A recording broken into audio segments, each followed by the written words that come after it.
مسلمانوں کے پاس افرادی قوت نہ ہونے کے برابر تھی۔ ایمان کے اظہار کا مطلب جان کی قربانی تھا، تن پر لباس پورا نہ تھا، فاقہ کشیوں کا دور تھا، دکھ، درد، تکلیفیں، مصیبتیں، پریشانیاں، ناموافق حالات کے جکڑ اور مخالفتوں کا ایک طوفان تھا جو اہل ایمان کی راہ میں حائل تھا، جبکہ دوسری طرف دشمنان اسلام تمام شعبہ زندگی پر غالب تھے۔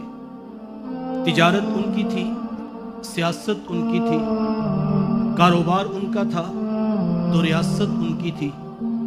یہ سب کچھ تو ایک طرف، مرکز توحید کعبۃ اللہ پر قبضہ ان کا تھا، لیکن ہم دیکھتے ہیں کہ ان سخت حالات میں جب اللہ تعالیٰ نے کفار کے سامنے بے سر و سامان، بے بس و مجبور، مادی پستی اور ذبوحانی کے شکار قافلے کو کھڑا کرنا چاہا، مرکز توحید کعبۃ اللہ کو بتوں سے پاک کروانا چاہا، تو ایک بار بھی یہ نہیں کہا گیا کہ کاروبار مضبوط کر لو، تجارت و سیاست پر توجہ دو، دولت کے انبار لگا لو، تجارتی شاہراہوں پر قبضہ کر لو، ہتھیار اکٹھے کر لو، طاقت جمع کر لو، سفارتی تعلقات مضبوط کر لو، یا قبیلے کے سرداروں سے بنا کر رکھو۔ ایک بار بھی یہ نہیں کہا گیا، بلکہ اس کے برعکس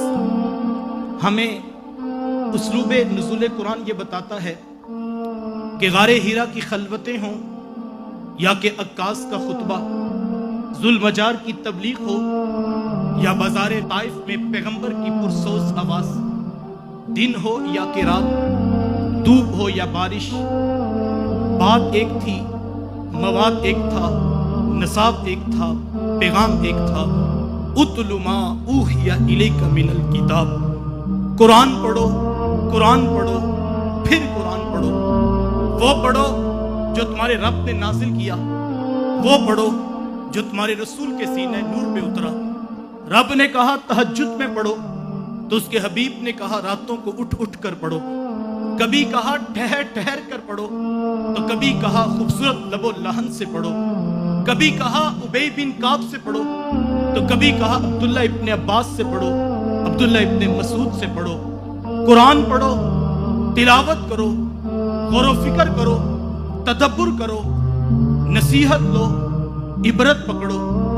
یہاں ذہن میں سادہ سا سوال پیدا ہوتا ہے کہ ایک طرف کفار کی طاقتور ترین اسٹیبلشمنٹ کے مقابلے کا سوال، وہ اسٹیبلشمنٹ جو کوڑے مار رہی ہے، وہ اسٹیبلشمنٹ جو ہڈیاں توڑ رہی ہے، وہ طاقت جو سرے بازار ظلم اور جبر کی داستان رقم کر رہی ہے، اتنی بڑی طاقت سے ٹکراؤ کا سوال اور جواب دو لفظی ہے، قرآن پڑھو، قرآن پڑھو، قرآن پڑھو۔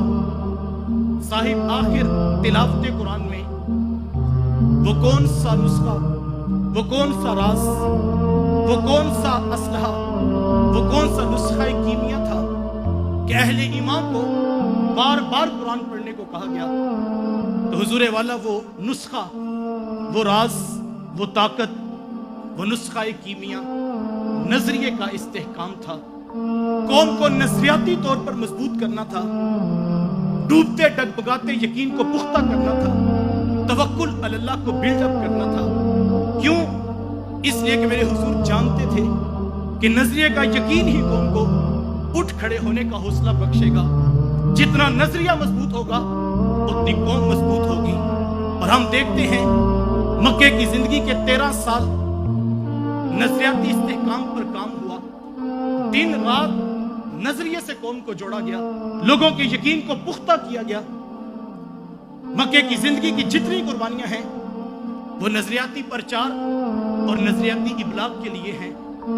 نظریے کی خاطر بلال کوڑے کھاتے ہیں تو خباب شہید ہو جاتے ہیں، نظریے کی خاطر حبیب بن زید کی بوٹی بوٹی نوچ لی جاتی ہے، اسی نظریے کی خاطر آل یاسر کے خون سے مکے کی سرزمین لالہ زار بنتی ہے۔ لیکن ہم دیکھتے ہیں کہ صدائے حق ہے کہ گونجتی ہی جا رہی ہے. کوچہ و بازار، کوہ و دمن، غار، پتھر، پہاڑ ایک صدا سے گونج رہے تھے، قولوا لا الہ الا اللہ لعلکم تفلحون. تمہاری کامیابی، تمہاری فوز و فلاح، تمہارا عروج، تمہاری بقا، تمہاری بلندیوں کا راز ایک رب کو ماننے پہ ہے.